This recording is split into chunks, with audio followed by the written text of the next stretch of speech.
just over 3,000 meters.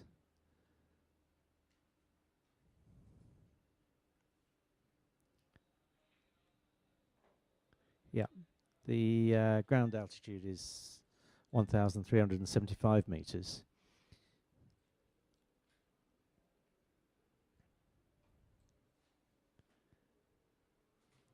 So on our altitude board, John Coutts is the highest. Jan Olsen from Germany is second. Christoph Aberdey is third highest. Perhaps we can have a leaderboard in distance. So if I remember from last time, we've also got another setting where we can use a combination of altitude and distance to give us who we think is in the lead.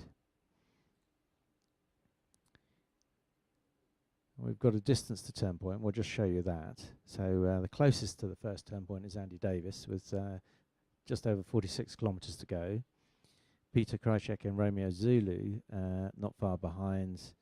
Christoph Aberdey, Mike Young, Luciano, all really close together. Just checking to see if they've stopped. Yeah, it looks like they've stopped and to climb. A little bit difficult to tell. We're hoping that as they get a little further away from the airfield, the tracking data will become a little smoother.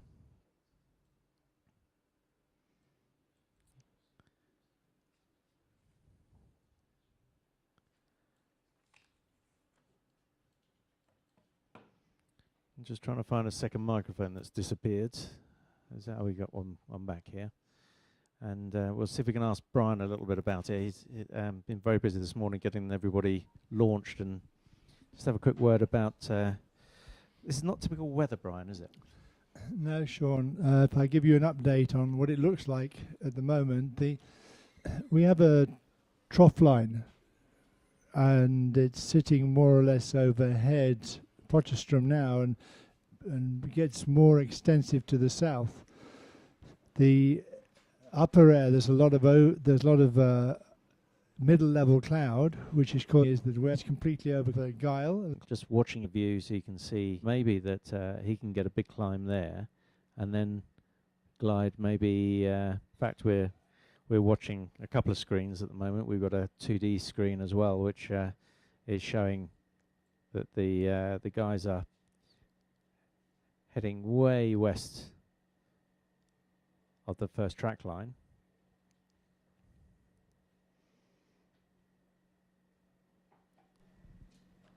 Just looking at the altitudes, John Coutts has almost come backwards over the line, come to the southwest. He's now just over 3,000 meters. Mike Young not far behind him. Sebastian Carvard in there as well, making a big climb. Okay, we've got a good view now of all the guys climbing together.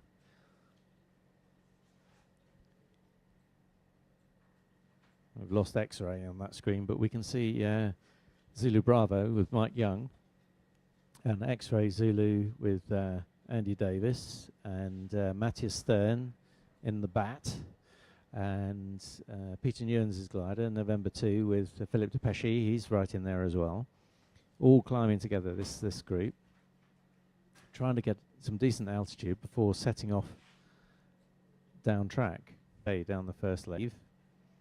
So Vladis, South Africa, to the south, the way it's pushing even further west now, trying to get over towards where the clouds are on the left-hand side of the picture as you're looking at it, and then they'll turn north from there and get up to Ventersdorp. Mike looks like he's out on his own a little there. Obviously seen something that the others haven't. John Coutts at just over 3,000 meters. Sebastian not far away from him. Andy Davis right in there as well. And Mike struck out on his own. That's interesting. I wonder what he's seen that the others haven't. There's a good chance there'll be a little wisp forming. And Mike will be optimistic and think to himself, well, if everybody's going to go that way, I'll take a chance. I'll go on into the blue, treat it as a blue day, and see if it's convecting out there, and hope he picks up a decent thermal as he heads up on track. We're about to find out if he's right or not, aren't we? When these guys finally leave and set off after him, yeah, we've got Mike. He's just over 2,800 meters. Take off the 1,300 meters. Yeah, he's 1,500 meters over the ground, so not too bad.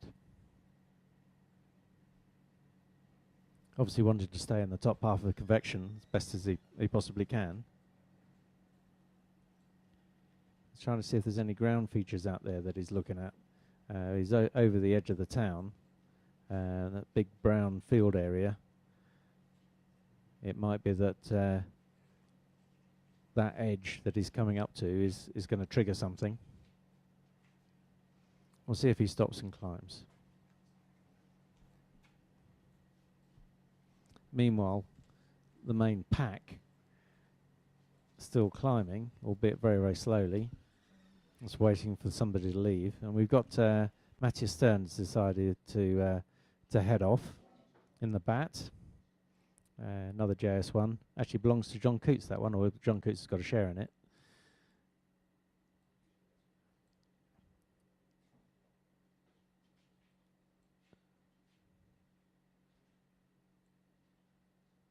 As they move a little bit further away from Potch, they'll pick up another receiver, and we're hoping that the signals are a little better there.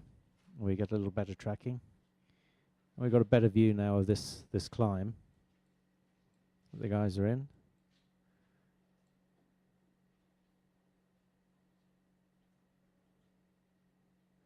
Just over the, I think it's the N12 that runs south of Potchefstroom. You can see underneath. Right, in terms of climb rates, we've got Philip Depeschi. He's in a Ventus 2CT, November 2. Climbing well. Peter Krysiek from the Czech Republic. He's climbing well with him. And the guys are starting to leave now. So we've got Oscar Golf, that's Oscar Kujian. He's setting off now. And just after him is Sierra Juliet. According to my list is Vladis. Just followed by Evo, which is Sebastian Cava. So they're heading off after Mike. We'll just see if we can't expand the view to see where Mike has got to. Yeah, he's a fair way up the track. If we switch to the view that gives us the distance to go, which is just coming up to now. You can see Mike Young, 42 kilometres to go. Luciano with 44. Christophe Abadet with 44. And then the rest of the gang following on behind. So Mike's got a 4 or 5 kilometre lead at the moment, hasn't stopped to climb.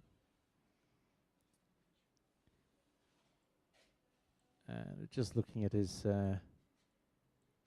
speed and altitude, he's at 4,500 meters now, so 1,200 meters over the terrain there. Still gliding, looking for a climb. You can see from this picture the rest of the pack following behind.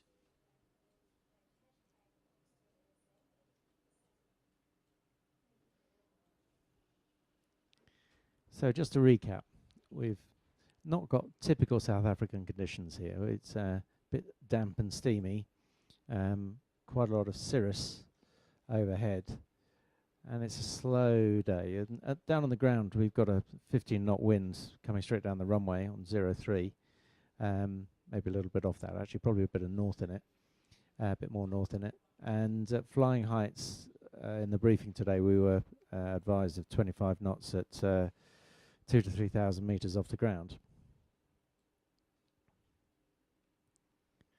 So these guys will be struggling a little bit to get any kind of penetration up the first leg.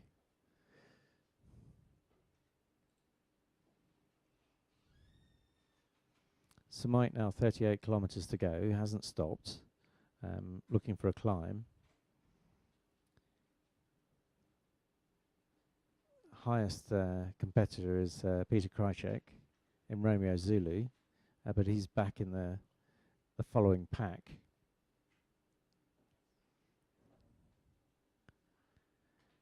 Yes, just looking a little further down the list, looks like Carlos Roca from Chile in Zulu Papa. We'll just see if we can jump into his glider and have a look. He's down at 1,500 meters.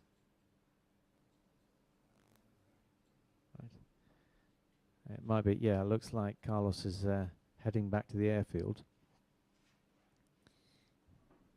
Had enough for the day, an early bath for Carlos.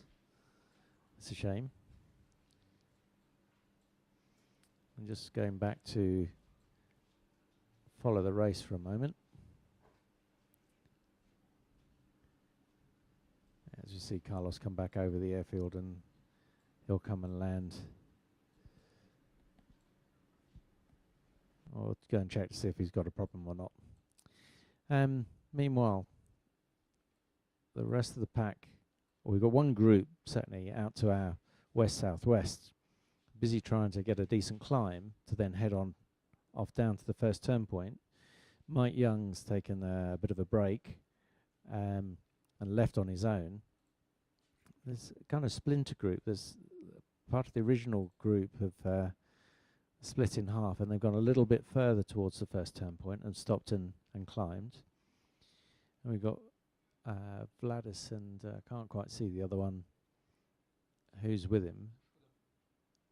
Simon Schroeder, yeah, he's with him. They're heading off chasing Mike.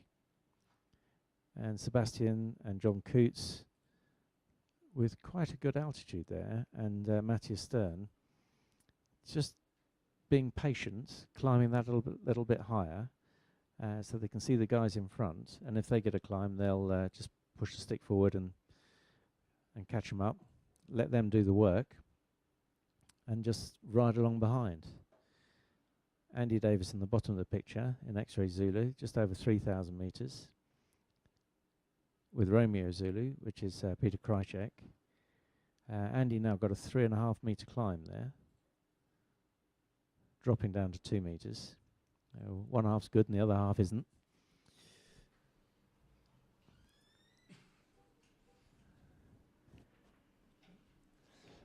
So it'd be interesting, Sean, to think of a little bit about the tactics on the first competition day.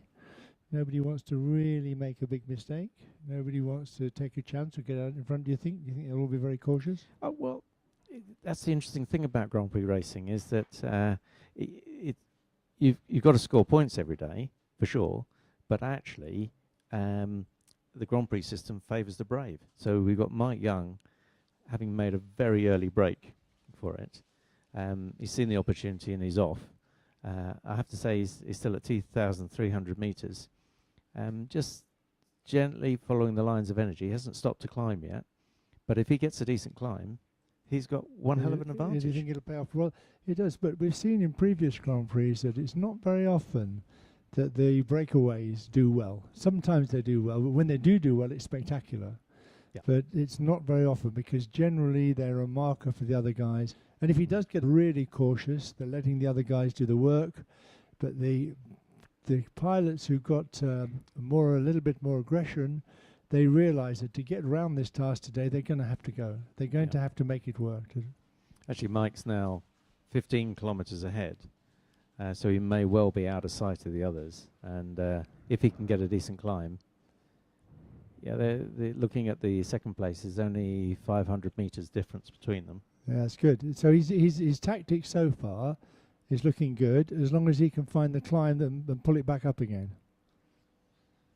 And of course the cloud, and they're flying hopefully at the moment that it's going to get better as they go towards Ventersdorp. We can see a little bit of cumulus forming in the distance, but it's hard to reach that yet. So this first leg, windy, 25 knots on the nose. It's 50 kilometres to Ventersdorp from the start line.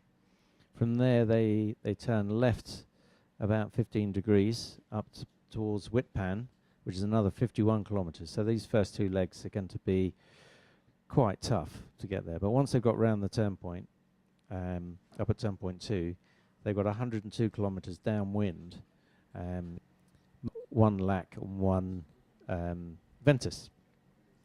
And the JS1s have started to evolve, and their latest iteration is the Evo, and the most significant difference is that the 18-metre tips have got slightly less wing area and a slightly more upright and swept back tip, which gives them a little bit less wing area and a little bit more manoeuvrability. And in a straight line, the theory is it's a bit quicker.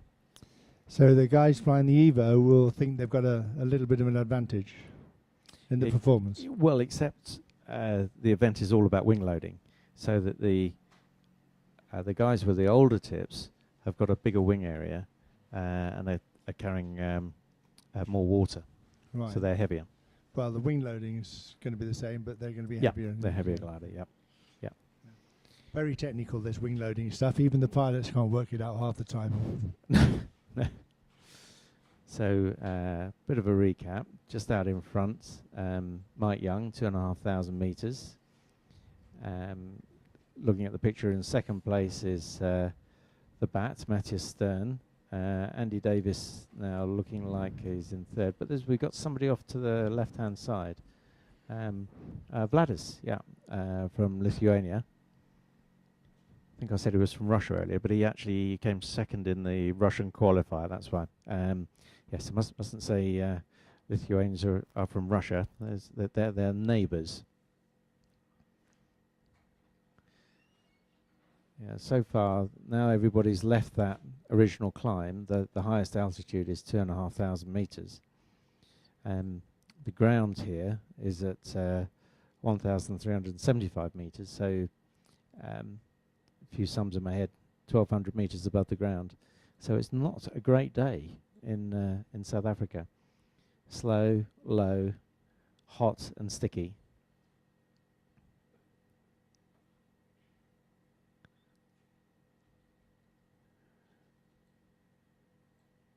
And they seem to be making hard. Wind is blowing 20 to 25 knots at flying height. And we're just looking at a 2D image of the last climb. And yes, the wind seems to be quite significant.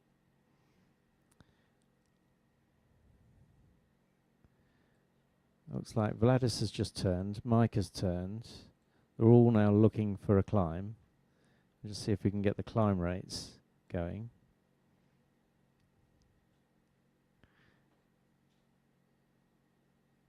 Yeah, Mike Young climbing at just over half a metre.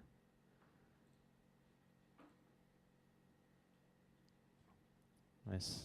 We've got quite an international team here of guys helping put this together. We've got Benjamin from France next to me, and Angle from Spain. And one of the things for your notebook, Angle, is to see if we can't straighten up Matthias. So he's flying in a straight line rather than at an angle. Looks like he's in stealth mode. I think that causes that problem.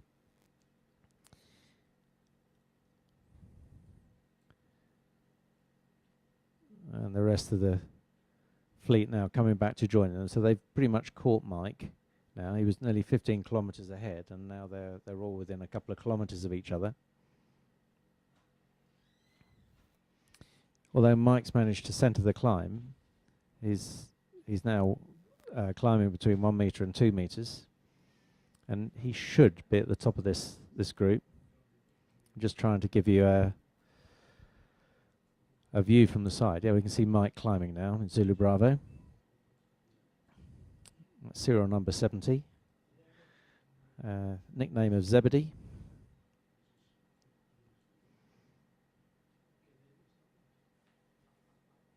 The tracking system that we're using, in fact, just looking at the sideways view here, you can see how much the wind is pushing them from right to left across the screen.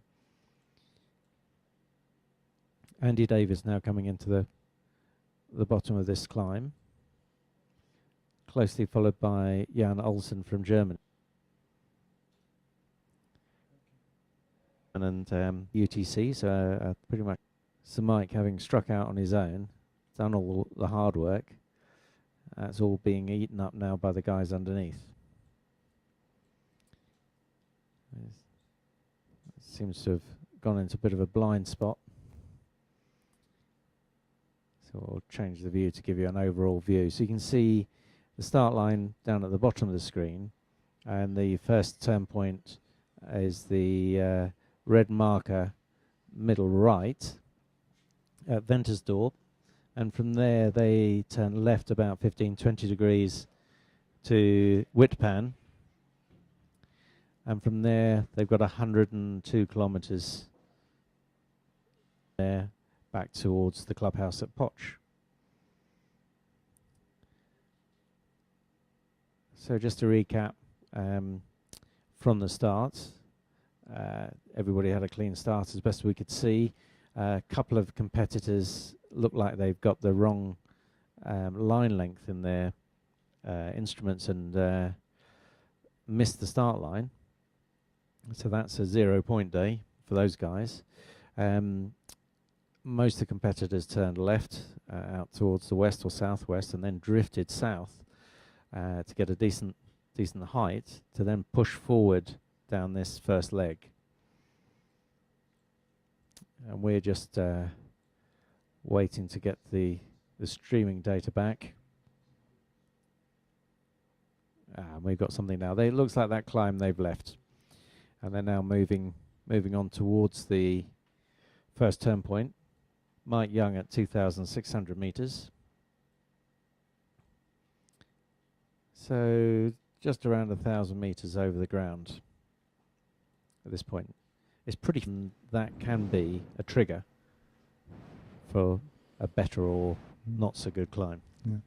And just to, whilst they're struggling on towards Ventersdorp, and you see that occasionally we lose some data from the competitors, it's because we have a series of antennas which pick up from a transmitter in the glider, and every now and again they have a blank or area or a range is not quite right, and in that position we lose the data, and so we don't get what's happening to that competitor for a while, but it will come back. As they move along, they'll come back into a better area and we can pick it up again. But I just wanted to bring you up to date on why, what we're up to now here. Well, unfortunately, we didn't have a practice day yesterday because we had a lot of rain yesterday, which has dampened the ground quite a lot. So we didn't have a chance to test some of the installations. We have our good friend Angel Casado here from Spain, and he and Scrooge and Appy locally have been installing antennas everywhere, and all of that's taken a lot of time, and so we haven't had time to fine-tune the system. Hopefully the system will be better tuned tomorrow. It's always a problem when you move a completely new type of a new concept of competition into a new country, a new area, and there's a lot of new things to do, a lot of things to learn. And not having a practice day meant that we are still running a test on quite a few of the few elements of being able to present the race to you. Benji's managed to find us a good sideways view of the leading group gliding now. You see the way they've spread out, that way they can sample more of the air. So if any one of them finds a bit of lift, they can turn into that lift, and the others will be watching like hawks out of their either side of the cockpit just to see who twitches first, and then they'll move in across to them and join them in the climb. So distance now to run to the first turn point is about 20 kilometers.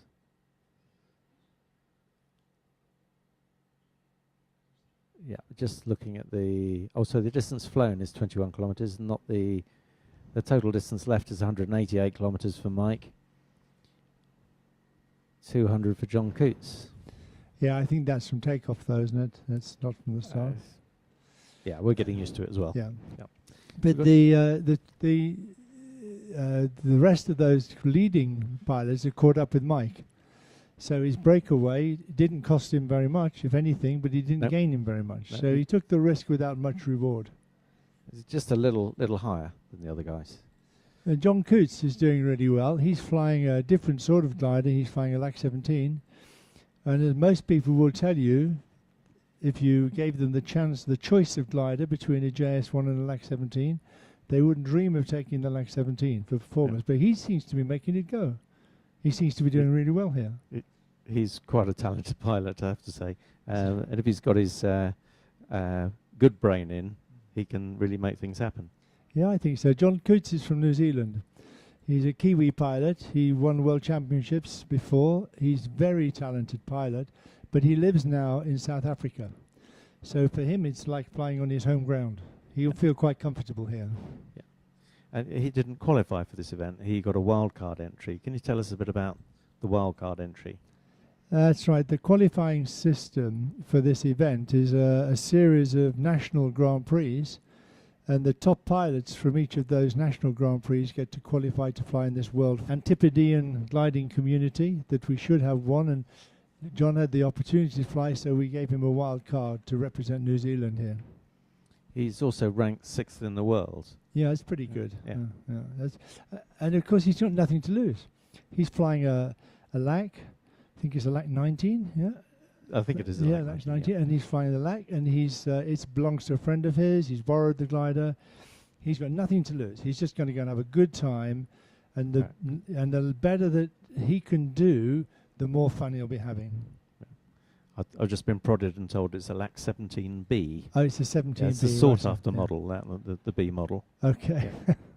Well, there's so many models, it's difficult to keep pace with it. But the LAC is made in Lithuania, and it's a great glider. It's a really good glider, but the JS1 is a newer design. It's newer design, different aerodynamics, its performance is excellent, and it's currently one of the world-beating gliders.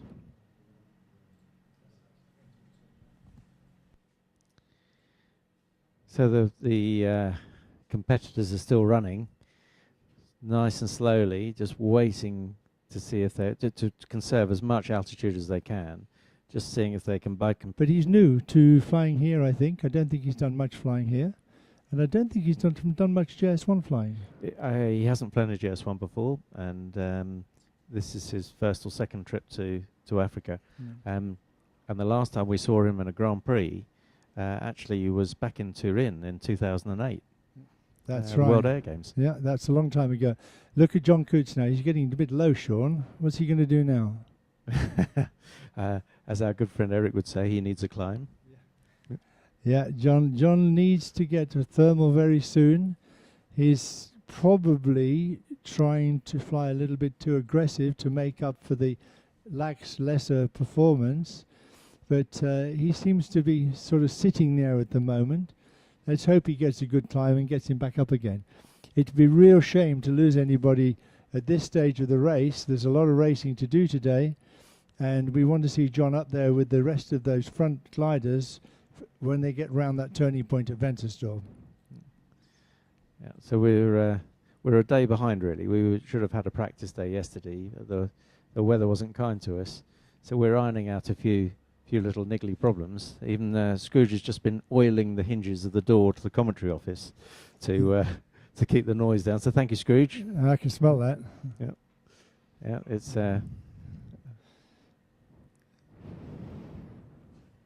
we've just looking at the speeds the guys are flying, really slow now, 73 kilometers an hour, 100 kilometers an hour. They're around that sort of range, just trying to conserve as much of the altitude as they possibly can, waiting for the next climb. Mike still stretching it out in front again at 2,150 meters. And the guys behind are a little lower.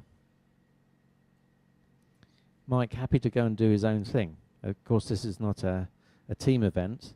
Whilst there is another Brit, Andy Davis, here, there's no team racing in Sailplane Grand Prix racing. No, it's an individual race. Everybody stays on the same radio frequency. They shouldn't help each other, but of course they are on the same frequency so that they can talk to each other if they get close together in a thermal and somebody needs to talk to somebody else. It seems like the majority of the competitors are more or less together still, and there's only one or two that have fallen off the back and have dropped behind. I haven't seen Sebastian for a while and seen where he is in this pack. He'll be there somewhere. He never lets them get away, does he? Yeah. in fact, the only time I've really seen him make the going in these kind of races is in the mountains. In Chile last time, he seemed to have a bit more performance in his glider, and when he got bored, he put the pedal down and pushed ahead in the front. Yeah, and also when in Varese, when we were near the end of the competition, he wasn't winning. Yeah, and we saw on the last 2 days that the top 5 or 6 pilots were flying together, and Sebastian knew that he had to get home first, and it was just like the Grand Prix. He had to take each corner a little bit faster in order to get first, and the other guys did a beautiful job of pushing him, and they still came home before him, because there's just a limit to how far you can push these things. So we've got a good sideways view now as they come into the first turn point of, you can see the relative position of John Coots and Mike Young, whereas Peter Krajicek is a little higher with Jan Olsen a bit further back, but they've got a bit more altitude.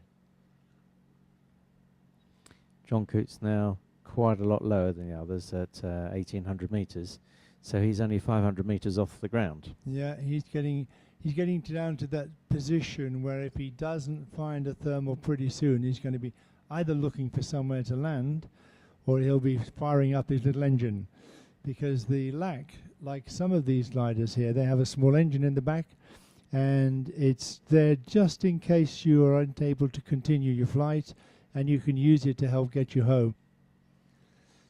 Maybe just to run now to the turning. Top Czech Republic pilot.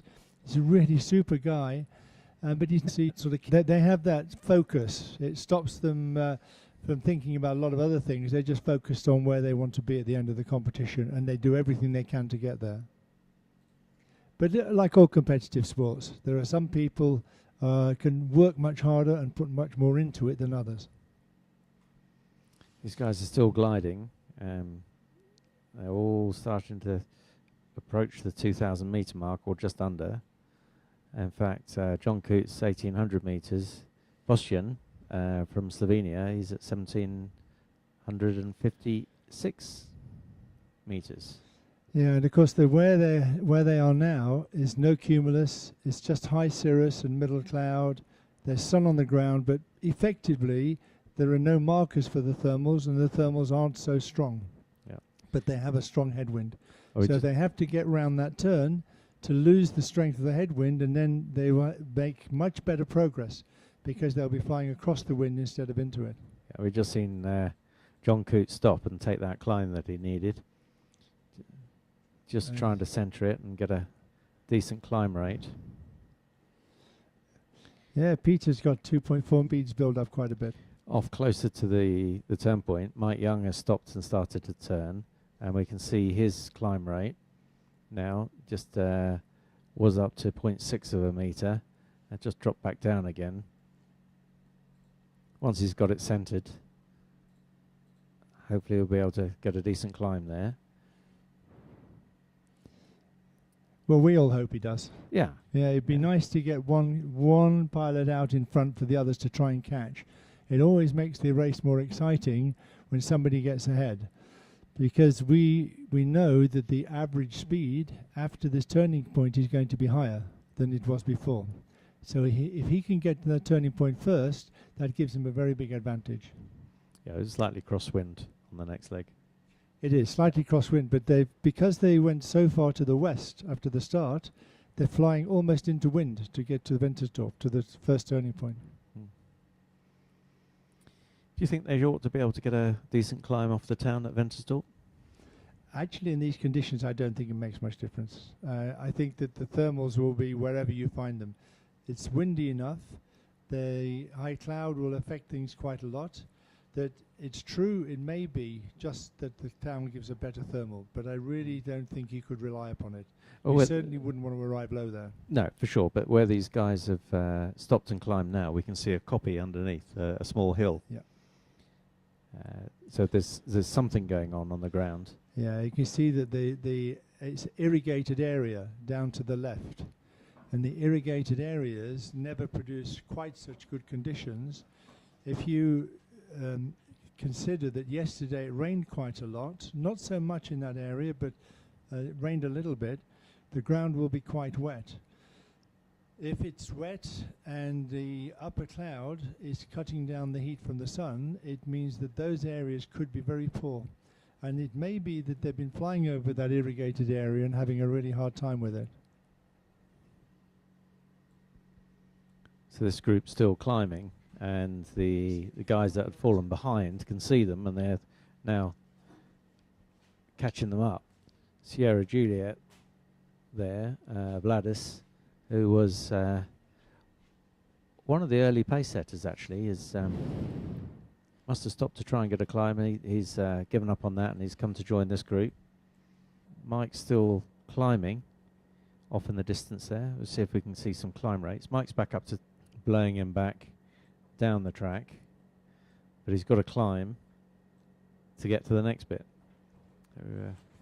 So to battle this 20-knot wind, they've got to be climbing at over one meter. Yeah, we can see now from the circles how much they're drifting downwind. As soon as they stop to climb in the thermal, you're losing distance, which is why the speeds are so slow. But we can see the wind direction there quite clearly. The wind's blowing more or less from the north-northeast by the look of it. And so once they got around Ventersdorp, it's not so bad. But when they get around Wittband, they're going to come home with the wind behind them. And they'll be very, very happy to get around that turning point. Yeah. I think we'll be quite happy to get around the turn point. Yeah, just looking at Vladas again. Vladas flew in the Russian Grand Prix and did very well. He was second to Sebastian. And he has good performance in World Championships. We can see that he was 8th in the Standard Class World Championships in Pokunyai, which is pretty good position. So he's got quite a good track record. He was the winner of the Lithuanian National Championships in Diana in 2016. So he's accustomed to winning. Yep. So he will be trying to doing his best with the rest of those guys. We'll try and catch up with him tomorrow on the grid walk. So this group are still climbing. Peter Krychek has left and gone to join Mike Young, who's a little closer to the turn point that we saw earlier. And who's with Mike there? Is that that's Peter Krychek, Peter Romeo Krychek? Zulu. Yeah, you see, they may not be able to see them, and of course, because we sometimes lose the data, it could be there's a couple more guys climbing with them, and that little group out the front, if they stick together, could do really well. They can help each other, just like in cycling. Yeah, they're 4 or 5 kilometers from the turn point, and the other guys are back at 8 or 9 kilometers. So about 4 kilometers between the two. Yeah, so they should be able to see them, especially as they'll constantly be looking towards the turning point to see if there's any cumulus forming or any better opportunity to climb. Mike just recentering again, pushing a little further upwind. Yeah, he's got a better climb rate now, just over the 1.5 meter mark. Peter just following on. Meanwhile, the other group behind are still quite happily climbing, and they're a little higher, and that thermal looks a little stronger. So when they come to leave, they'll be able to catch Mike and Peter, and perhaps even overtake them to go around the turn point before them. And joining us now with his very noisy radio is Lawrence Hoodian. Lawrence, have you been towing this morning? Hi, Sean. Hi. You've been towing today?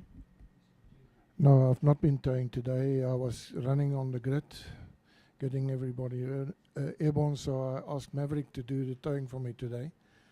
But tomorrow I'll be in the tug again. Yeah, great. Good. Maverick.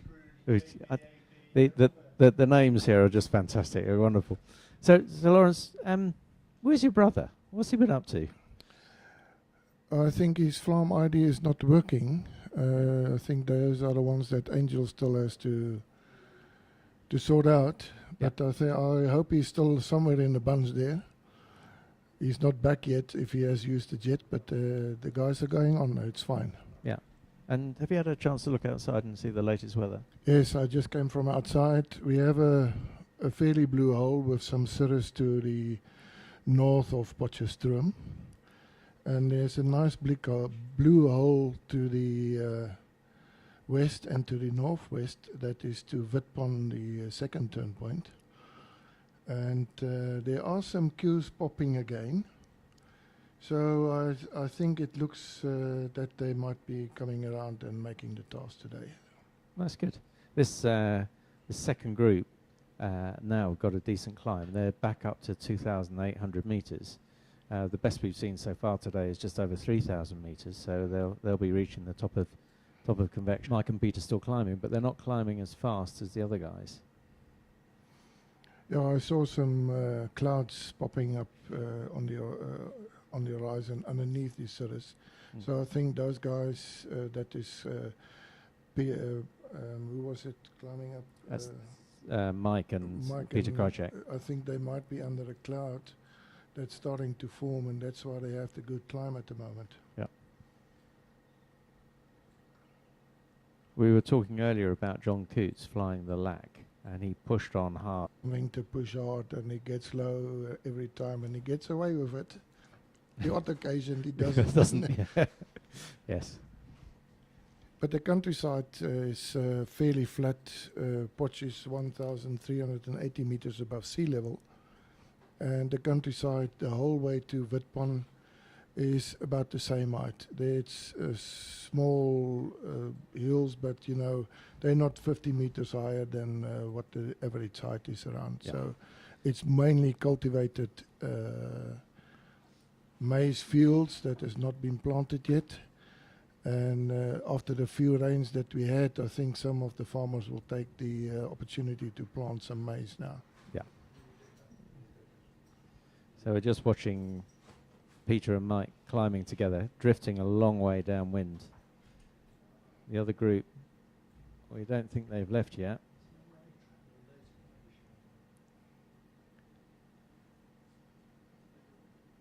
Just trying to see if anybody's going to make a move.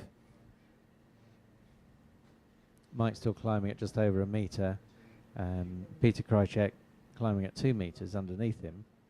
So it looks like that climb that Mike's in is just coming to the end. 2,700 meters now, and the other guys were up at around 3,000 meters. Mike and Peter now just 7 kilometers from the turn point, so they've drifted back 2 kilometers while we've been watching them climb. So that wind is pretty strong. We forecasted the wind to be about 25 knots, 50 kilometers. So it's fairly strong from the northwest. Yeah, making it very hard work. Hot, blue and windy.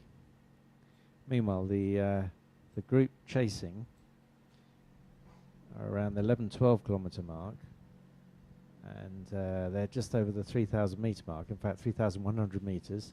And Sierra Juliet with Vladis, he's now setting off now, he's pushing on, and we've got Andy Davis in there, an X-Ray Zulu, and Evo, is that Evo or FVO? Oh, Christophe Abadé from France, and John Coots, and Bottas from Slovenia in Echo Golf. We haven't seen Sebastian lately. Are we just looking to see if we've got any tracking data? It doesn't look like we've got any tracking data at the moment in Evo. We're busy working on it. As I said before, this is really our practice day. We should have had a day yesterday, but the weather was not good. It was a farmer's day yesterday. Yeah, and we desperately needed that rain because we have a drought spell for the last 15, 16 months. Yeah. So most of the farmers didn't plant any crop last year. Water supply, you're very dependent on rain for to fill your dams. Yes, that too, but this is not the catchment area for any dam, so it needs to rain in the catchment area to fill the dams up, and the average percentage of the stand of the dams are below 50% at the moment. Well, I hope it rains in their catchment area, but not on our airfield here. We Or the all area hope here. that it can rain after next Sunday. Yes. Yeah, no, that's when I'm going flying. No. But we're going to go flying a little bit further south down in Bloom. So the chasing pack have now left and heading towards the turn point, and they're now level with Mike and Peter, and a little higher, 3,000 meters. Just looking to see, yeah, Mike's around the 3,000 meter mark, and I dare say if they're reaching the top of convection, they'll head off as well. So this racing lark, they change positions all the time. Mike was 15 kilometers in the lead at one point, and now back in 5th or 6th place. But a long way to go yet.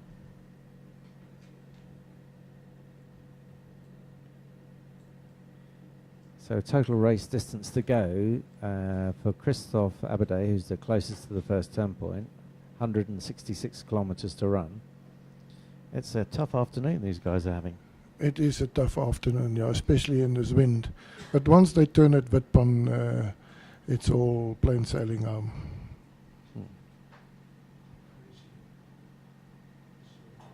So these guys should have about 6 or 7 kilometers to run into the turn point, and then turn left 20 degrees, 15, 20 degrees, and they'll be heading up towards Witpan, a leg of 51 kilometers. On a bearing of 294, and the wind is roughly... It's roughly 25 knots, that's 50 kilometers. Yeah. So we can expect between 40 and 50 kilometers headwind still. Right.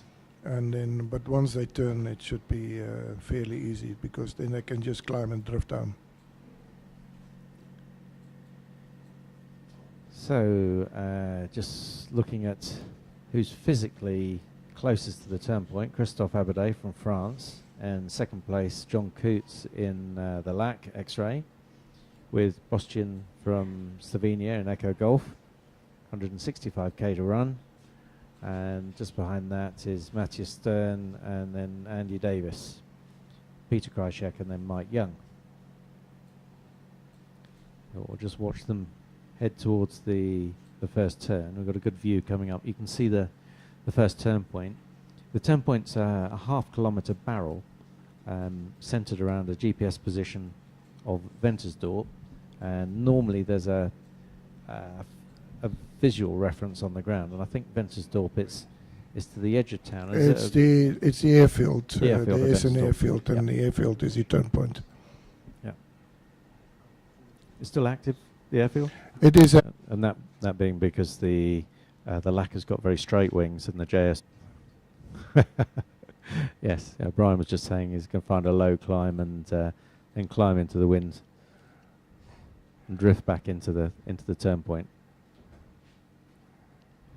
Mike Young now has got a bit more altitude than the other guys, 3,200 meters. Coming in from the right of the picture.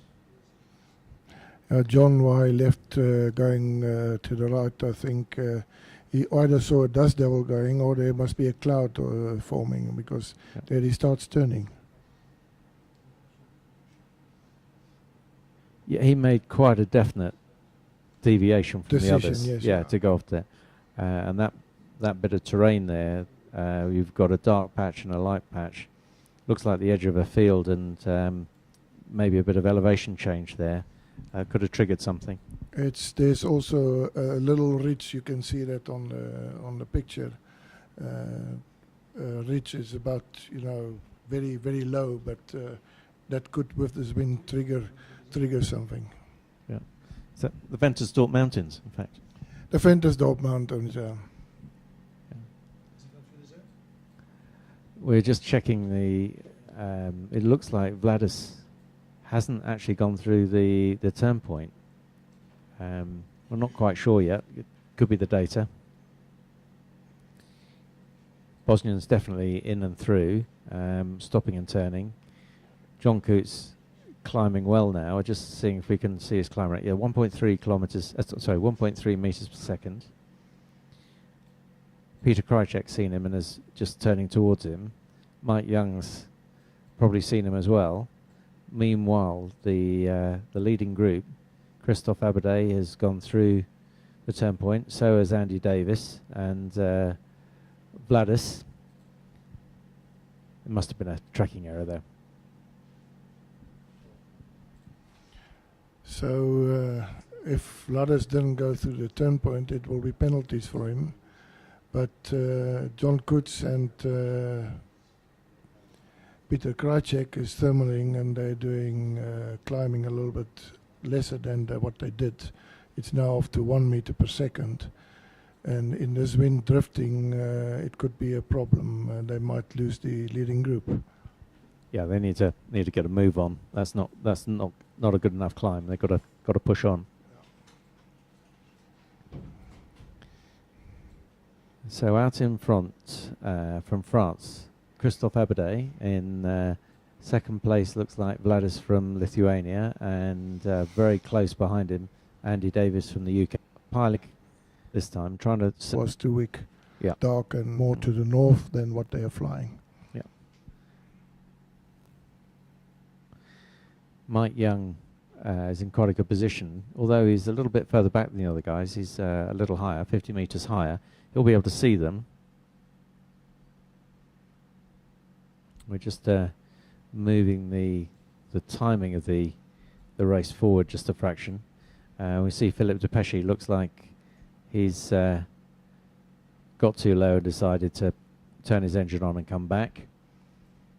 So in the race we've got Jan Olsen, 2,800 meters, Vladis 2,800 as well. Benji giving us a good view, sideways view. So we've got Mike Young's now caught up with this leading group. Looks like he might even have stopped and just started to turn there. He's in there with Andy Davis, Vladis, Peter Krajcek, and Matthias Stern just coming in to join them. Yeah, they've definitely stopped to climb now. We'll just see if we can get some climb rates.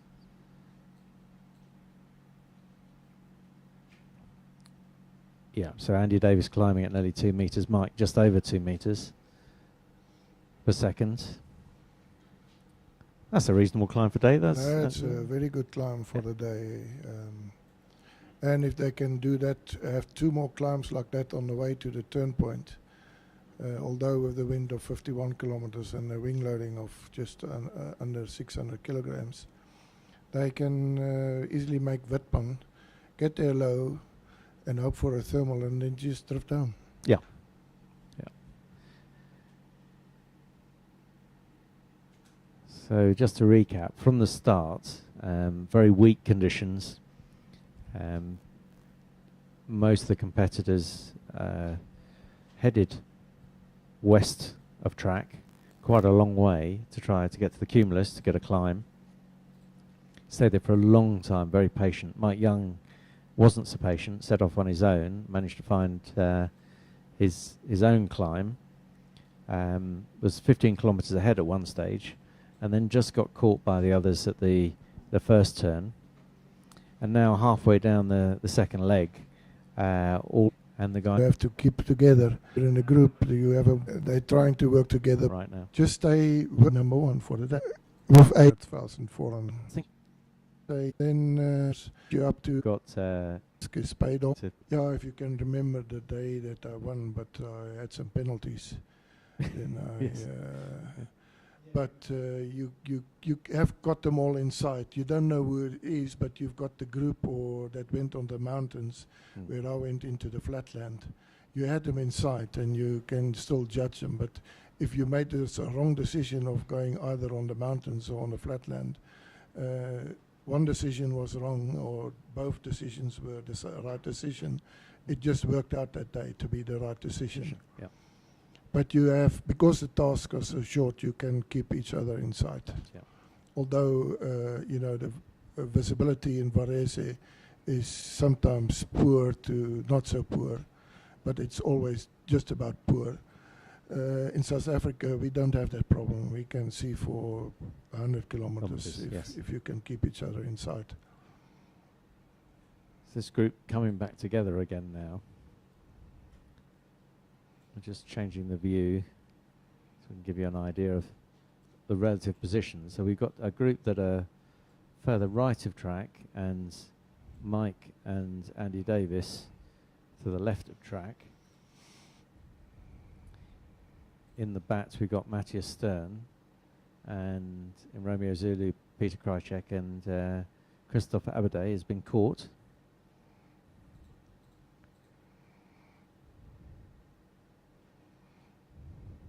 Just looking at the climb rates at the moment, it looks like Christoph has just stopped to climb. Yeah, the tracking data going up and down.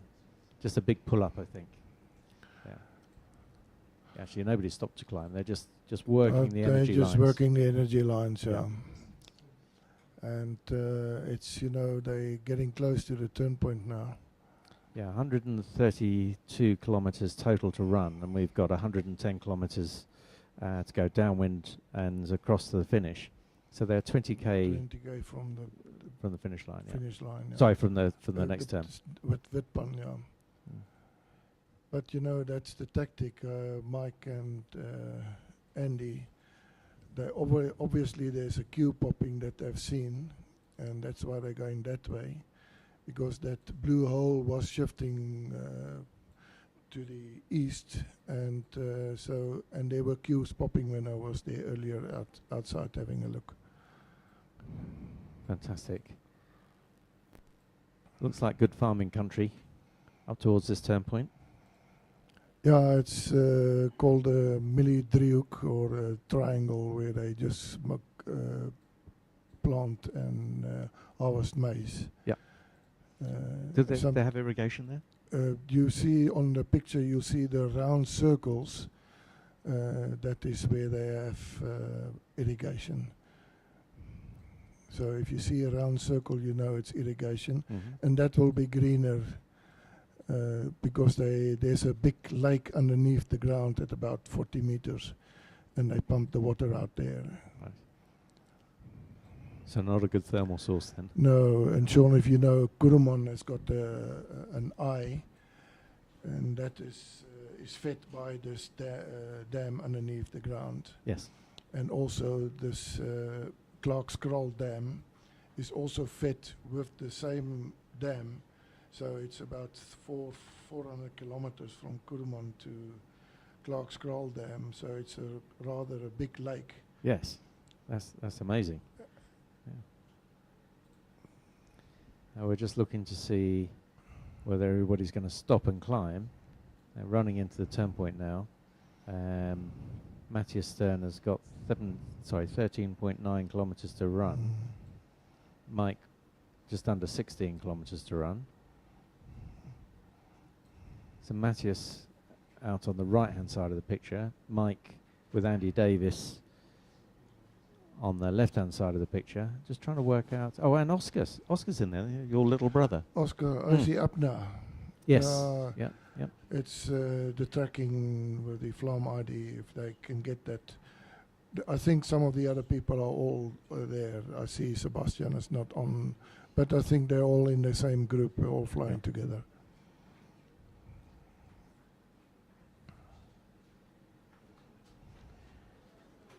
So the group to the far right-hand side of the track look like they've stopped and starting to climb. You see the climb rates, sorry, the altitude climbing. Looks like Peter Krychek and Christoph Abade climbing between 2 and 3 meters per second.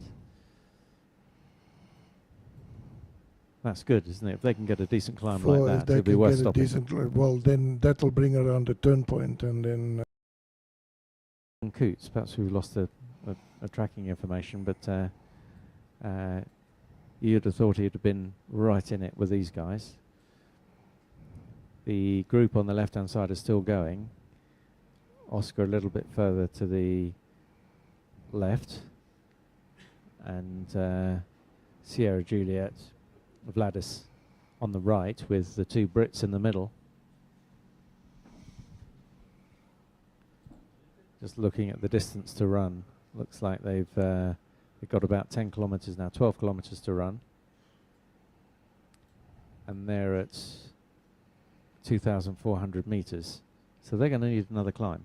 They definitely will need a climb, and it's what, 13 kilometers, 15 kilometers to run against the wind.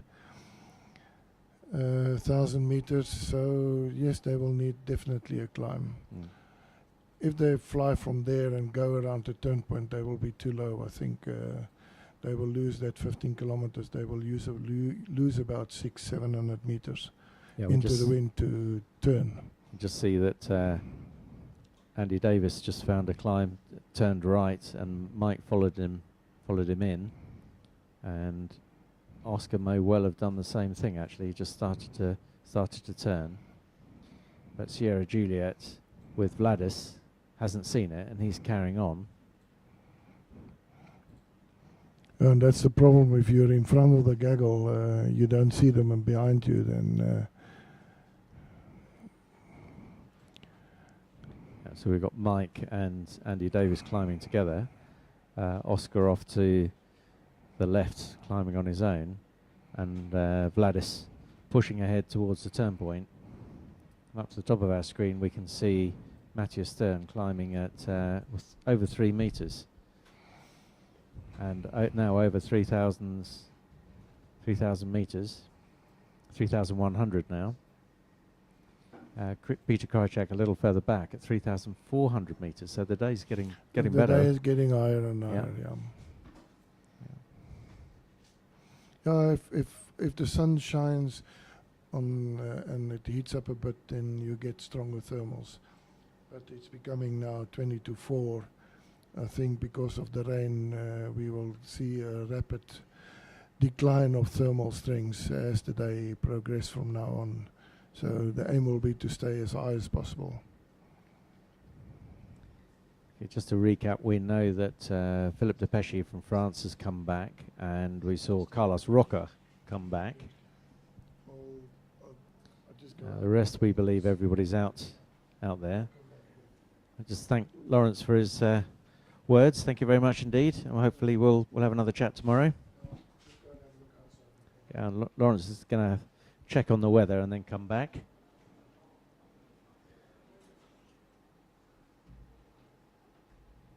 So we're just hoping we can get these guys around the top turn, and that will be halfway, and then they can come back downwind, which will be a lot easier. In terms of a height difference, the guys that are closest to the turn point are 1,000 meters below Matthias Stern, Peter Krajcek, and just trying to work out who else that is on there. Oh, Christophe Audet. And they're about 10, 11 kilometers behind. But with that extra altitude, they should be able to run into the turn and round and be able to spot the gliders in front and decide which one's going to be climbing the best.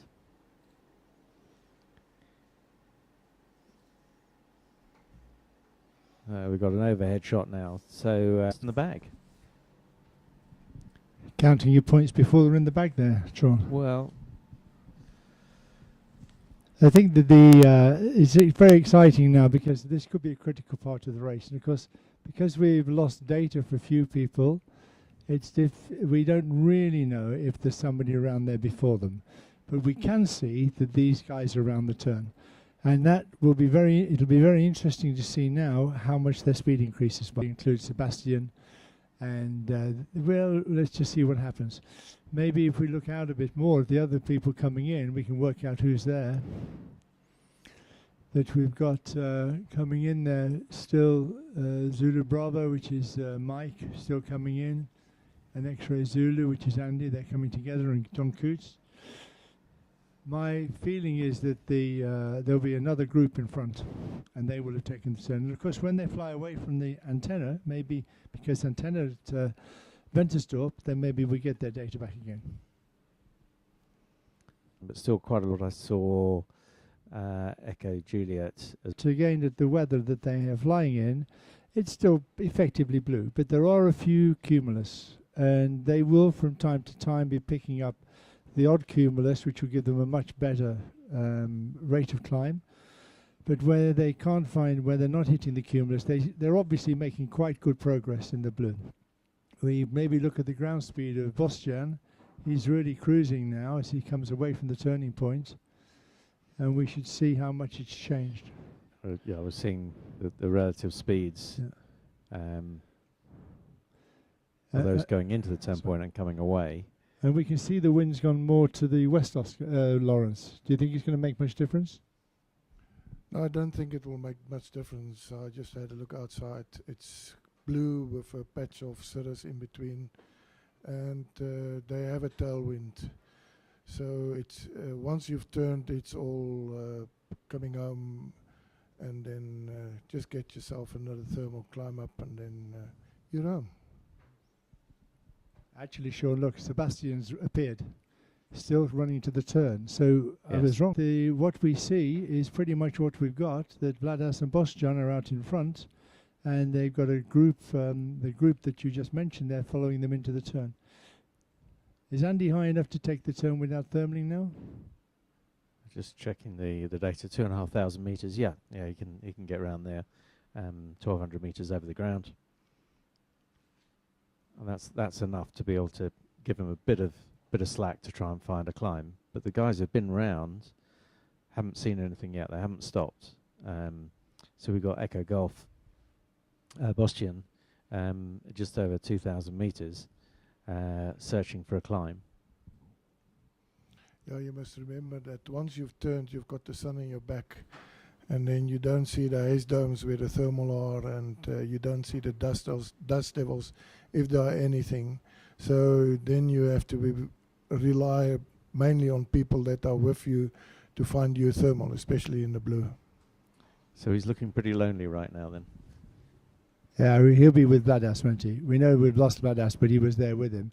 But there won't be many dust devils with all yesterday's rain. Well, you know, the ground is very dry, and it sucks up everything that has been fallen on it. We have had about 20 millimeters of rain, but it has all been sucked up and into the ground. And so if with this wind factor that you have, also it dries out the topsoil, and if there's a thermal, you will see it, and you will see the haze domes. So going through the turn now, Oscar's been through the turn, and we've just got Mike Young going through the turn along with Andy Davis. And we got tracking back from John Coots in X-ray. So I wonder if we can see a list of distance to run. It will give us an idea of who's on the ground out in front. Yeah, looking at Sebastian's height. Has he landed? No, we're looking at 142 kilometers. What's his height, I wonder? He was looking pretty low. Maybe we just check his height there, Benj, and see how he's doing. Yeah, Sebastian's at 3,000 meters. So he's doing fine. fine. Yeah.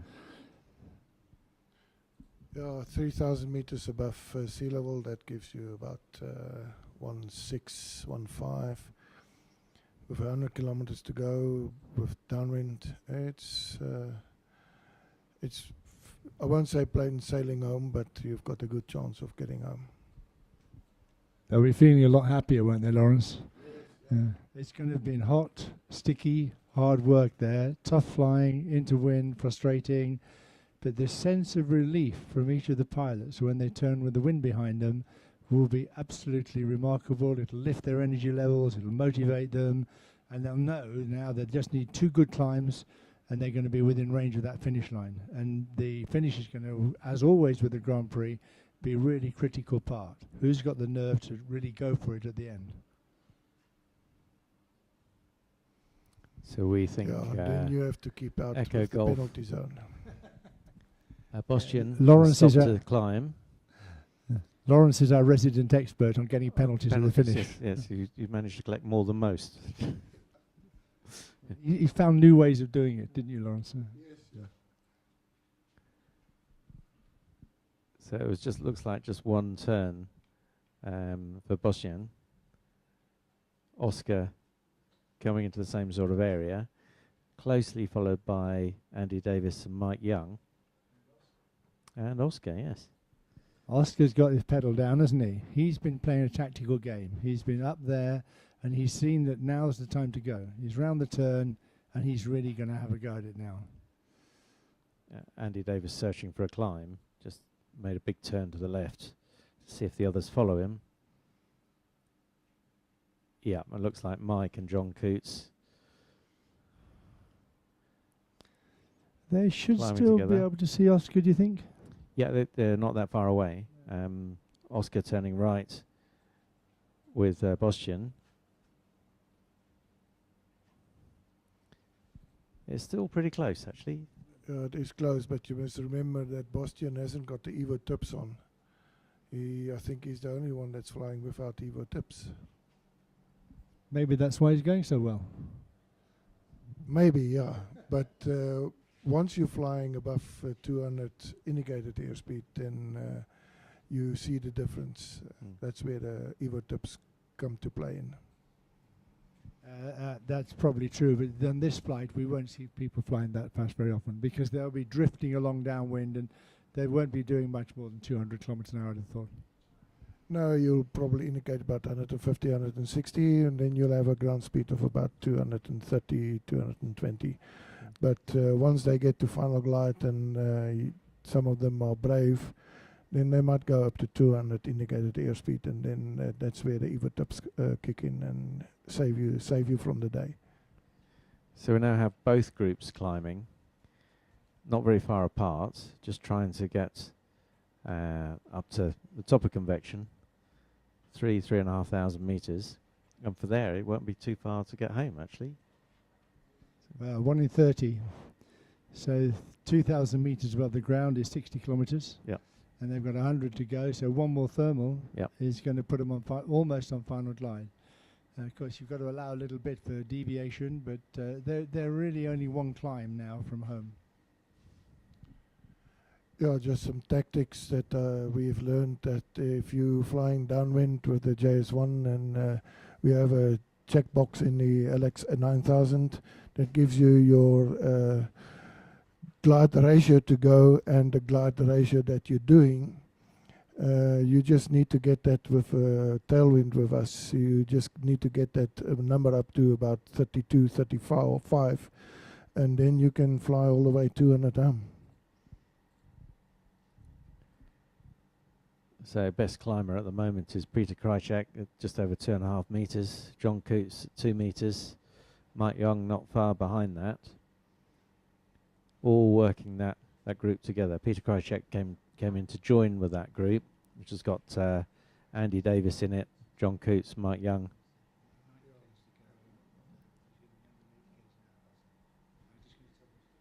The leading group of two, Oscar and Echo Golf Bostian, still climbing. Yeah, I think it's another 30 minutes to fly with the ground speed of 180, 90 kilometers to go. It takes you 30 minutes. That's roughly the flying time left, if nothing else goes wrong. Looks like we have another retirement. Luciano from Italy is with us here in the commentary box.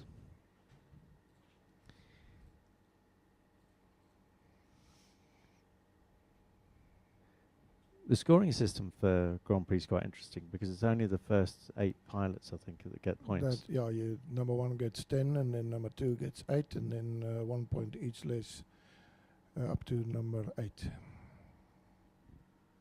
And the rest are in the 0 points club. Yeah, that's a very interesting club, that. I think René, which is from Chile, is the steward. He started that club, and he must explain it one day how you do it. Indeed, yes. Well, we've got a long leg or something. We'll get him in to explain the 0 points club and how to get out of it. So we're just going Well, to... you can get out of it by having no penalties. If you know you're going to be first that day, just before the finish line, you say, "Cheers, boys, I'm off." Yeah, I'm off, yes. To the points club. Isn't there a fee of a bottle of wine or something? Yeah, it's very expensive. Is it?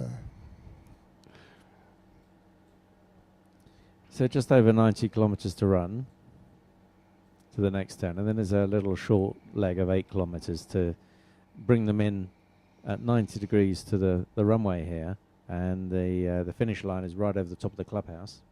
So we're hoping to bring you some live footage of that. So this group that were climbing just behind the leaders, they've now left. So we've got Oscar at the back there, Mike Young just in front, Andy Davis in front of that, and Peter Krychek, who caught up with that group. He's decided to leave early, trying to push them along. He's at 2,700 metres. Andy Davis 2,600 metres, so they still don't have enough height to get home. Christoph Aberday is taking a slightly different track there. He's off to the west. Yeah, they're 1,000 meters above ground, so with the wind you can do about 40, 50 kilometers. Yeah. So they need another climb. So there's the view that they see. You can see at the top center of the screen is the finish line, and just to the left of it is the turn point they're aiming at, and they have a little 8-kilometer leg from that cylinder top left across to the finish line, which is the red box. So just gliding, not too fast, just slowly waiting to sample as much air as they can and see if they can find another climb.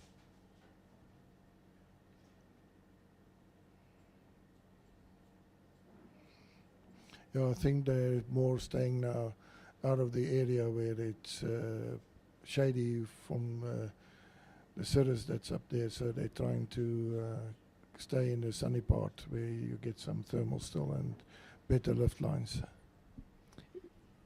Would they be flying directly downwind? No. They'll be flying directly downwind, yes, but you can see they're going a bit right off track.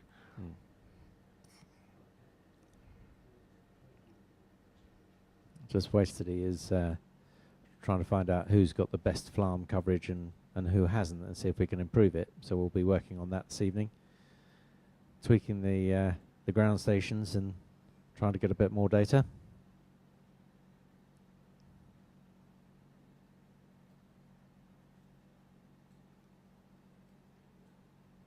Getting lots of nods here. It looks like Andy Davis has found something. Just turned right. Just not 2 meters. Peter Krychek didn't see it and has moved on. Of course, we don't know whether Mike and John Coots are with Andy Davis or whether they've pushed on with Peter. But you can see Andy has now dropped to 0.2, 0.1, so I think he'll be leaving again. Yeah.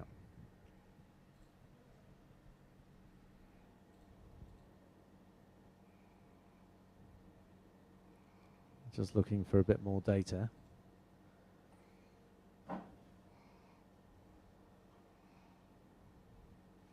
I think that's the only 2 that we have on the screen at the moment. Yeah, it looks like it at the moment. So 3 retirements that we know about. There's Carlos Rocca, Philippe Depeche and Luciano from Italy.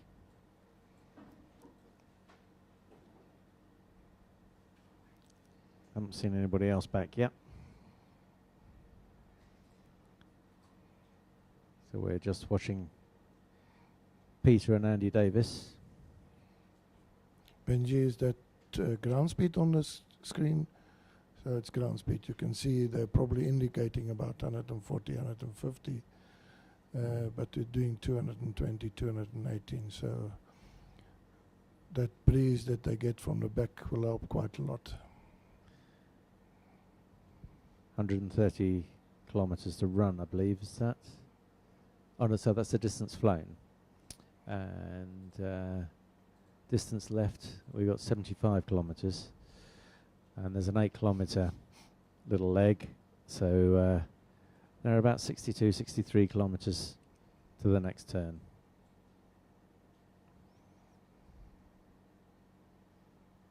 I'm searching to find a bit more data and see if there's any other pilots about. We have off to the left behind Andy and Peter Krychek, we've got Christophe Abadé from France. Was in the lead at one point.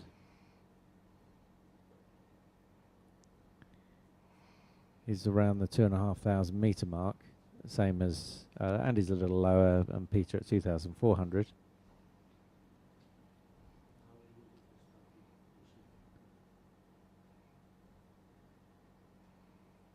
Just waiting for a little bit more data, just see if these guys are down to 1,900 metres or thereabouts before they take a climb.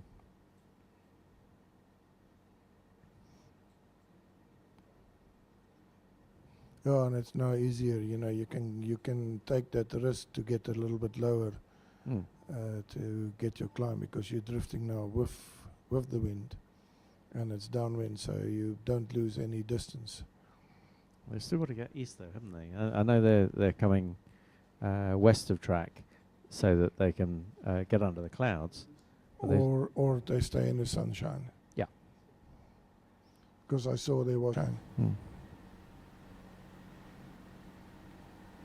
So not a classic South African day. No, this is a classic European day. No, we don't get that high.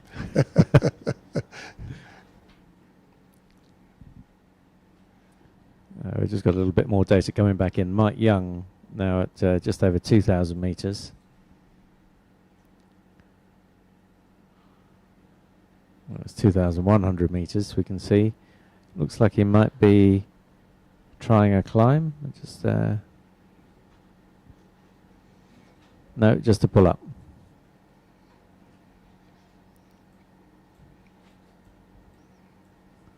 They'll all be looking for something now. Yeah, the three leading pair, trio, they are all at the same height about. Looks like Andy Davis has found a climb. Mike Young just underneath him. And off in the distance, Peter Krychek and Romeo Zulu. He looks like he's stopped and climbing. We're just waiting for the guys to come back in range so we can get a few more of the gliders in their relative positions.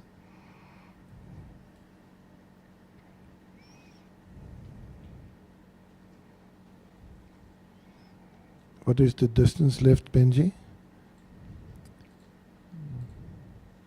We've got 170 kilometers. 70 kilometers total distance. So Peter Krychek is about 5 kilometers ahead. So yeah, just the one climb, fairly good.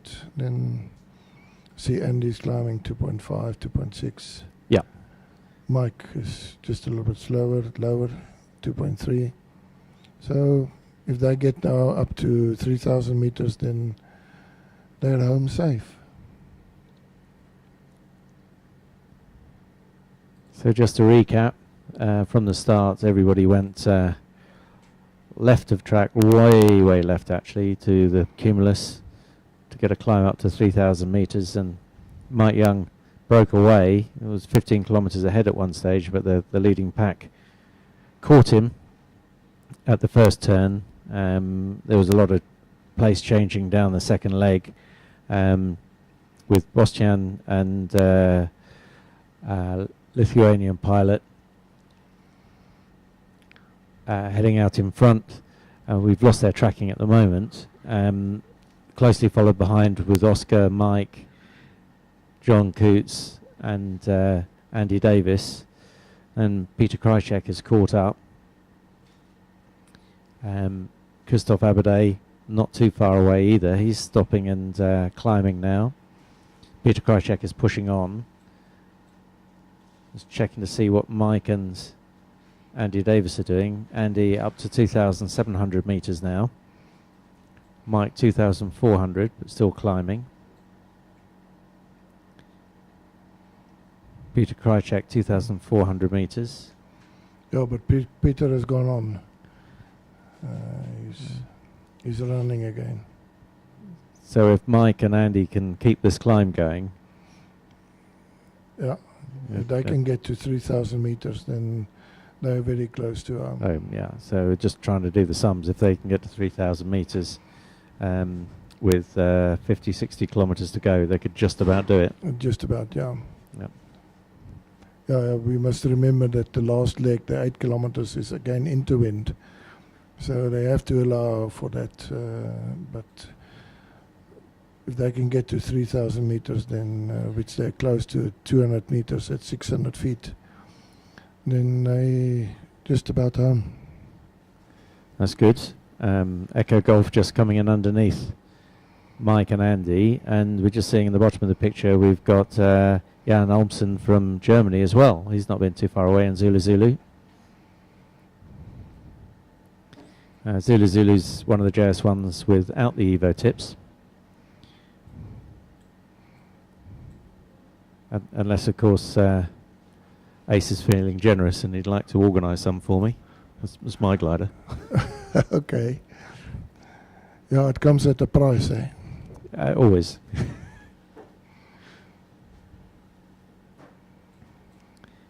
So Andy and Mike still climbing between 1.5 meters and 2 meters. Just trying to see their height. They're up to 2,000, between 2.6 and 2.8. Yeah, I think Andy got the better part of the core, Yeah. the thermal, and it's 100 meters at 300 feet between the two of them at the moment. But out in front, Romeo Zulu is Peter Krychek, but he's a lot lower at 2,400 meters, so he's going to need to stop and climb again. He needs to stop and climb again, yeah. Looking out the window, we can look down the track and we can see that where they are now is probably the last cumulus. There's some little bits of cumulus 50 kilometers, 60 kilometers away, so they'll need to climb there, and if they do get to cloud base, then maybe that'll be enough, but if not, it's blue all the way home. Just getting a shot coming up of the 3 or 4 gliders climbing together. Andy Davis at the top of the pile climbing at 2 meters. Mike Young at nearly 3 meters. Yeah, Andy Davis just under the 3,000 meter mark now. So we reckon that's pretty close to glide to get home. It's 56 kilometers.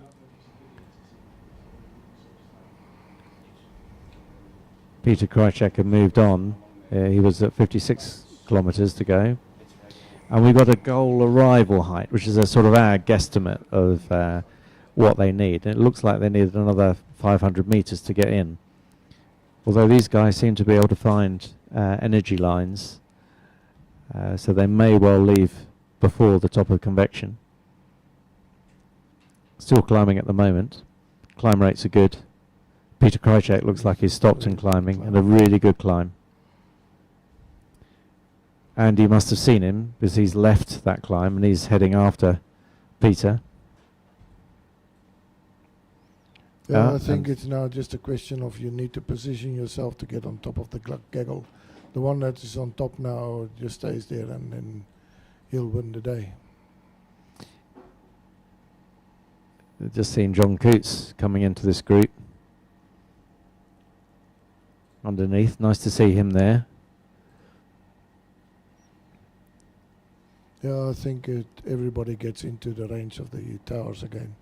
Yeah. And we're slowly getting to pick them up again. So Andy Davis left that climb and then immediately bumped into another one, did another turn, and looks like he's off again. Be interesting to see what Peter's doing. He's 2,400 meters and he's climbing slowly. Well, you see Andy's still at 3,100 meters. Yeah. So he's thinking of, okay, what's the way to go home now? Yeah. So out in front is Peter Krychek, but he's 500, 600 meters below Andy, and he's going to need to stop. Yeah. Andy's 7 or 8 kilometers behind, but 1,000 meters higher. So he's in the lead, we reckon. He's in, yeah. 800 meters, 5 with this Mhm. tailwind. You'll catch up with him very quickly.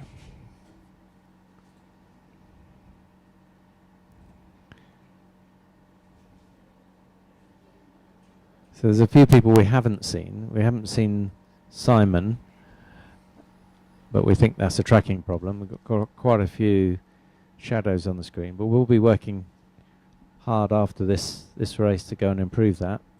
There's a couple of things we can do to tweak the antennas, not only the gliders but also the ones on the ground. We've got 6 or 7 OGN receivers on the ground in various different towns, plugged into people's houses, factories, radio towers.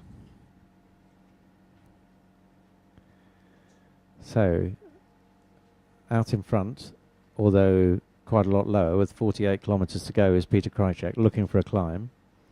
Second on the ground is Christophe Abadé, with 61 kilometres to run, but he's a little lower. Andy Davis with 62k to run, and Mike Young just behind him, a couple of kilometres behind that.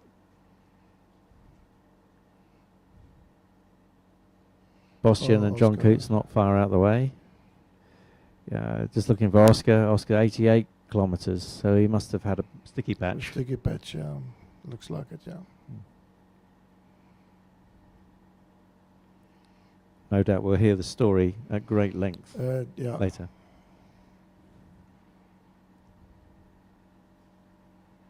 He's keen though, isn't he?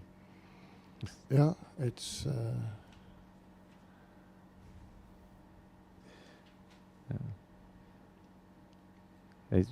Well, like you, he's put a huge amount of effort into organising this competition, pulling everybody together. yeah. Yeah, because I'm living far away, I couldn't do all organisation here. But seeing that Brian didn't want to let me fly, I have to do it now. A bit of the sweating work on the ground. Indeed, yes. I'm hoping actually. Now this is 7 years. He might let me fly one time. Who, Brian? Yeah. Yeah. Yeah, Well, we have to squeeze him. we have to, because well, actually, what he keeps telling us is we have to qualify. Yeah. Yeah. Well, That was interesting. We've had a contingent from China arrive this week, That's right, yeah. and they came to compete and wanted to enter. We had to explain that you have to qualify. You have to qualify, yeah. But we're trying to get them flying. They're absolutely dead keen, and China with 2 billion people, there's got to be some good glider pilots in there somewhere. But they lack the experience. Yes. Because they haven't been competing in world championships. I know there's one of the Chinese contingent that year that flew in '89 in Wiener Neustadt. Yes. So there are some experienced pilots, but for not competing in the last 20, 30 years, you've lost track of what to do and how it's going. Yeah, they also have a problem with gliders. All their gliders are now 30, 40 years old. They've got one new duo discus. That's right, yeah. But they can't fly it because their CAA won't give them an approval to fly. Approval to fly, yeah. Yeah. Must be frustrating with bureaucracy. Very. Anyway, they're here, and we're going to try and get them in the air, and we'll let you know how good they are. Meanwhile, back at the race, we've got Romeo Zulu out in front on the ground, although we don't believe Peter's got enough height to get home. In a sort of goal arrival height guesstimate screen, it looks like Andy's a couple of 100 metres under what's needed, but Peter Krychek is nearly 450 metres under. But you can see as Andy comes closer, his required height on the screen now is getting closer and closer to glide path. Indeed, So yeah, but Peter's isn't. It's still 430. it's 400 closing, yeah. Yeah. So Andy and Mike, whilst it's not a team sport, looks like they've flown well together.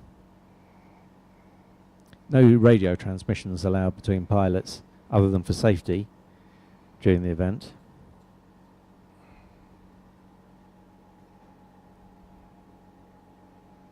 And what we're hoping is that we get good data as they come from the northwest, coming back in towards the clubhouse. And then hopefully we've got the camera crews outside, and we'll try and show you some of the finishing as they get a bit closer. It's probably worth recapping the finish line rules. I don't know whether I should ask you this, Lawrence, or not. About, you can ask me. Was penalty points don't always mean prizes, do they? No, they don't. No, we've got an airfield elevation of 4,500 feet, or 1,375 meters, and the finish altitude is 200 feet above that, so another 60 meters on top. Yeah. As we see on the picture that Peter Krajicek has had to stop and climb. He's 2,200 meters. He can't get home from there, so he needs to stop and climb. And Andy and Mike, and actually Zulu there is Jan Olsen. We'll be able to see him, and they'll be heading towards that way. If it's a decent climb, I'll just see if we can't pick up the climb rate for Peter Krajicek. Oscar's just popped up on our screen with 1,000 meters under glide. Andy Davis now pretty much bang on glide, just dolphining in the left line, and also in so I got with the distracted. tailwind. I think Andy is you can see, is 100 meters above now. So yeah, on the positive side, that's good. He'll be saying, at least I can get home now. Yeah.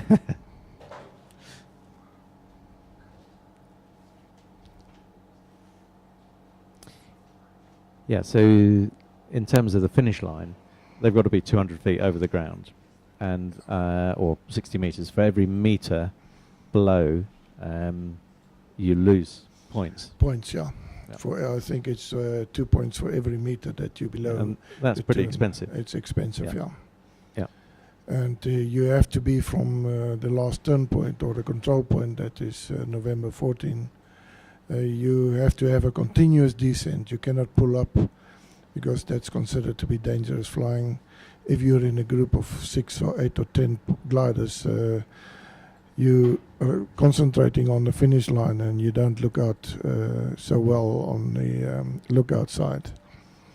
So that's why they made the rule that you're not allowed to go below that airfield height and pull up to get over the finish line on height. So you have to have a continuous descent all the way.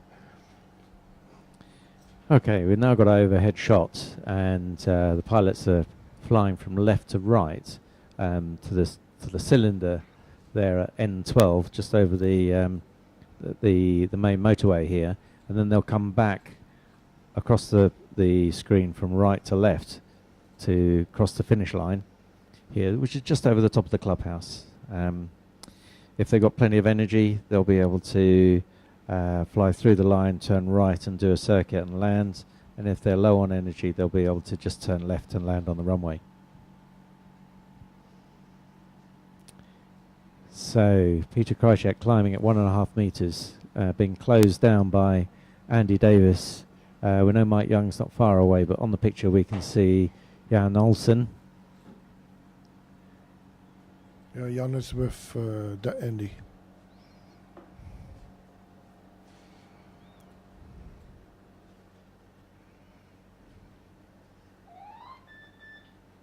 Yeah, Mike Young taking a more northerly route. Wonder what he's seen that the others haven't. Andy now with plenty of altitude to get home. Christophe Aberday right on the cusp of it, but Peter Krajicek hasn't got enough height, but he's busy climbing up to glide. So this is going to be quite an interesting finish. It's going to be a very interesting finish, yeah. Very close together. Looks like Jan saw Peter climbing and he's diverting to there, but he's turning again, going with Andy. It's always tricky, isn't it? If you get behind somebody like that, and you can see somebody climbing to your left, and there's somebody else doing better to the right. Do you go left or right? What decisions. Andy just following these energy lines so well. He's pulled up 200 meters. Yeah.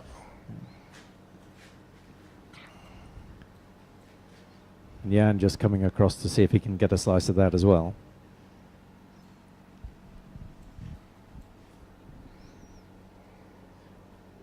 Our scoring system is showing that Jan must have missed a turn point, as it's showing he needs 3,700 meters to get through. I think that's just where a bit of and traffic also Sebastian.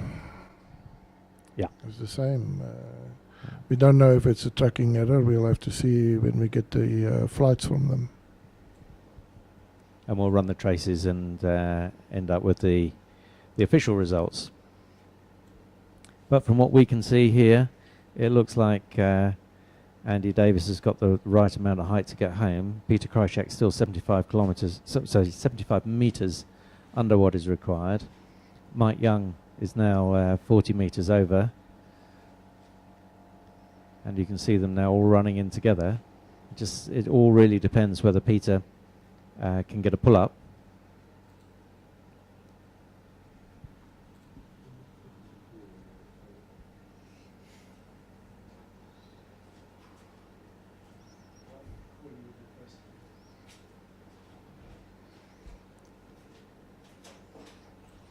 Yeah, they're getting close to the airfield now, so we will probably see them flying overhead.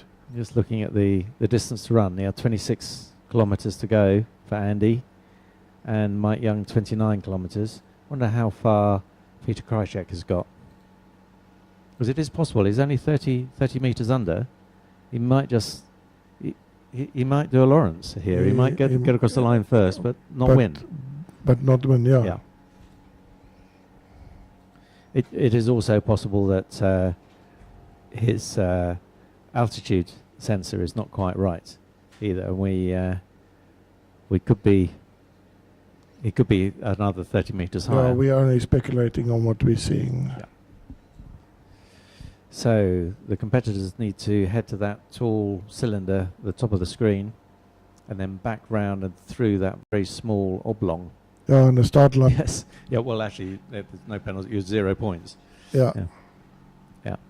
So, Andy Davis now with nearly 270 meters above glide. And will be able to, as he gets a little closer, be able to turn that altitude into more speed. Peter Krychek slowly now creeping above glide. Mike Young 150 meters above glide. All slowly coming together, all start to converge. I hope they all turn the same way through the turn point and then come back towards the finish line.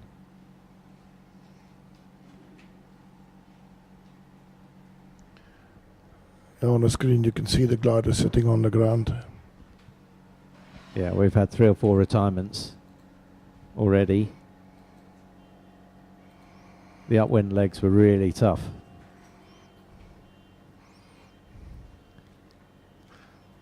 Yeah, Andy's only got 18 kilometers and Peter 19, so they're very close to each other. Yeah, now we've got a good picture there.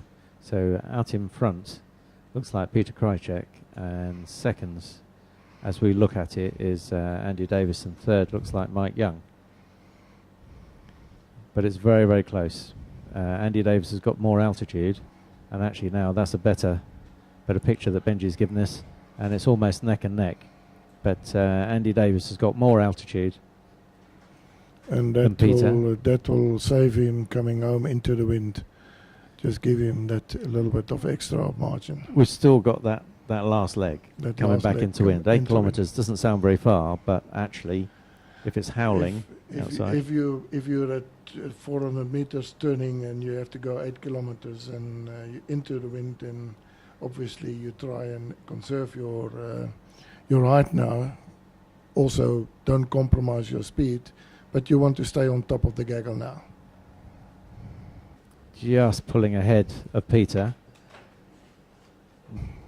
I think Andy and Peter Krajcek, they're checking out what's the weather like going into the cylinder, and then coming back straight on track again. Yep. And I think that Andy is pulling slightly ahead, so he'll probably do a left-hand turn in his cylinder, and Peter is now on track, but to come home. So you'll probably also do a left-hand turn to go. That's interesting, actually. Would you turn into the wind or would you turn away from the wind? Well, it doesn't matter, actually. You need to see which is the shortest route getting out of your cylinder on track again. So I think Andy will definitely turn left. Okay, Andy coming up to the last turn now.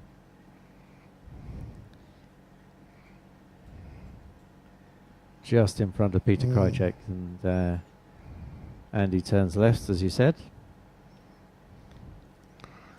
Peter might turn right. So now with a healthy half-kilometre lead, Andy turning that altitude advantage he had into speed. Into speed, yeah, you can see Yeah. there, 206. Yeah, That's Peter. Andy is 200 and something kilometres an hour. also, yeah. You can see the finish line now. Mike Young a little higher in third place. He'll be comfortable with that. Be pleased to be back home, I should think. Yeah. I think those are On 600 kilometres that day, so they've got a bit of time to get used to it.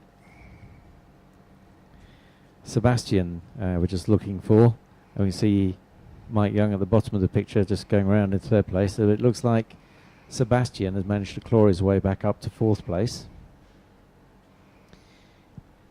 He's never really happy unless he's won. But unless there are other guys that we don't see with the tracking in between them, so it's very unclear. We'll have to see and wait for the official results. Andy's passed. Here comes Andy coming through the finish line now. So according to our results here, as soon as we can. As soon as we can, yeah. And Holger it looks Carroll. like Holger Carroll that we haven't seen all race. All race, yeah. Looks like he has been in there all the time. That's what I say, it's with the tracking is those that we didn't see, we didn't knew they were there. So Holger Carroll comes through in second place, Peter we Krajcek, think. yeah. And third is Peter Krajcek. And unless there's anybody else who's snuck in between there would be Mike in fourth, which See, puts Sebastian down in fifth. Yeah, well, we'll have to see. Christopher Barty just turned the cylinder, the last control point. Yeah, Christoph was doing very well at the top turn, but seems to have dropped back. That last leg wasn't so good for him. Yeah, I think he took the wrong line. He went too far to the right of track. He was always 3, 4, 5 kilometers to the right of track. And you don't fly in this weather. You don't fly alone. You need a group of 2 or 3 good pilots to keep you going. And I think that was Andy and Holger and Peter Krajcek was Mike and yeah. well, John Coots actually was. Yeah, but there. once you turn the lock, doesn't climb so well. So I think that's where John Coots lost out. Great. Well, there's the first few finishes for you. We'll leave the screen showing you the finishes. Thank you very much, Lawrence, for your pleasure, insight.